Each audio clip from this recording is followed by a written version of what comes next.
స్వామి శరణం అయ్యప్ప శరణం స్వామి శరణమయ్యప్ప. మనం సబ్స్క్రైబ్ చేసి మన వీడియోస్ని రెగ్యులర్గా ఫాలో చేసిన ప్రతి ఒక్కరు కూడా నేను అయ్యప్ప స్వామి దీక్ష తీసుకున్నానన్న విషయం తెలిసిందే. 60 రోజుల దీక్షని పూర్తి చేసుకొని నేను శబరిమల సన్నిధానానికి రావడం జరిగింది. శబరిమల సన్నిధానం కొండపైన చాలామందికి ఉన్న అపోహ ఏంటంటే సరైన భోజనం దొరకదని ఒక అపోహ అనేది ఇంకా నడుస్తూ ఉన్నది. కాకపోతే ఇప్పుడున్న పరిస్థితులు చాలా మారాయి. గత 10 సంవత్సరాలుగా నేను శ్రీ హరిభవన్ అనే హోటల్లో భోజనం చేస్తున్నాను.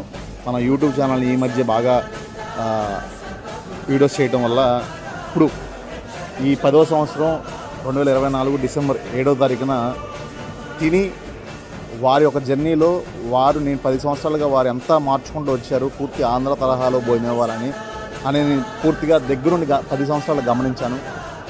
ఎవ్రీ ఇయర్ తినడం వల్ల నాకు అర్థమవుతుంది. అది ఇక్కడ పూర్తిగా ఆంధ్ర తరహాలో భోజనం దొరుకుతుంది. 100 రూపాయలు 150 రూపాయల్లో మీల్స్ అనేది దొరుకుతుంది. మళ్ళీ చెప్తున్నానండి, ఇది ఎటువంటి పెయిడ్ ప్రమోషన్ కాదు. నా వీడియోస్ చాలా వరకు నాకు నచ్చి నేను టేస్ట్ చేసి ఇంకో 10 మందికి ఉపయోగపడాలని చెప్పి చేస్తున్నట్టు వీడియోస్. మన వీడియోస్ని లైక్ చేయండి, షేర్ చేయండి, కామెంట్ చేయండి, అలాగే మన ఛానల్ సబ్స్క్రైబ్ చేయండి. భోజనం అయితే చాలా అద్భుతంగా ఉంటుంది. ఇక్కడ ఇది ట్రై చేయండి, అది ట్రై చేయండి అనేది నేను చెప్పను, కానీ పూర్తిగా ఆంధ్ర భోజనం అయితే దొరుకుతుంది. హోటల్ పేరు వచ్చి శ్రీ హరిభవన్. సన్నిధానం నుంచి పైకి వస్తే రూమ్స్ అనేది రెంట్కి ఇస్తారు. ఆ రూమ్స్ దాటిన తర్వాత 4-5 హోటల్ వస్తాయి. ఆ లాస్ట్ హోటల్ అనమాట శ్రీ హరిభవన్. మన ఛానల్ వీడియోస్ నచ్చినట్టయితే లైక్ చేయండి, షేర్ చేయండి.